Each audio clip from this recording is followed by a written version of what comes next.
বিসমিল্লাহির রহমানুর রহিম। আজকের চটপটি পার্টিতে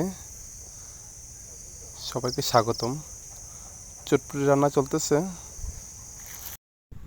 হঠাৎ করে চটপটি খাওয়ার ইচ্ছে জাগলো, তাই চটপটি রেসিপি গরম করে নিতেছি।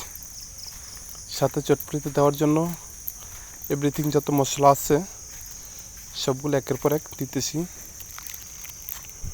এখন চটপটিগুলো পরিবেশন করার জন্য সবগুলো মশলা দিতেছি, যেমন রাঁধুনি চটপটি মশলা, মরিচের গুঁড়া, ধনেপাতা, টমেটো, পেঁয়াজ। ফার্স্টে দিচ্ছি পেঁয়াজ কুচি, টমেটো কুচি, তারপর হচ্ছে ধনিয়া পাতা কুচি, সাথে আরও দিয়েছি প্রাণ ধনিয়ার গুঁড়া 1 চামচ। আচ্ছা, পরিমাণ একটু বাড়িয়ে দিলাম। এবার ভালো করে নেড়ে নেই। তারপরে দিয়ে দিলাম কিছু শসা সালাদ, সাথে লেবু।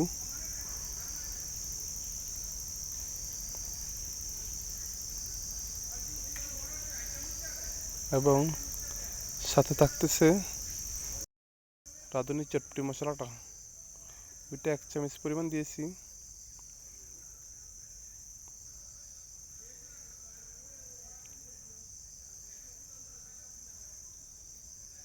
সাথে হচ্ছে শুকনা মরিচের গুঁড়া, যেটা 1/2 চামচ পরিমাণ দিয়েছি।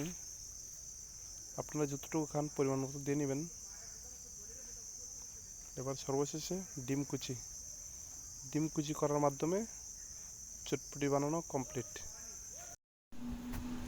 এখন প্রয়োজন শুধু সবগুলো উপকরণ ভালোভাবে মিক্স করে খাওয়া।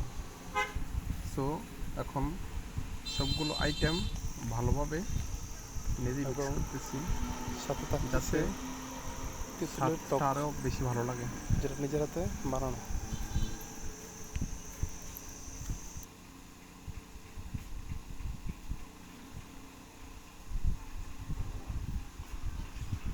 প্রচুর নাড়তে হবে, যত নাড়বো ততই খাবারটা মিক্স হবে এবং খেতেই অসাধারণ লাগবে।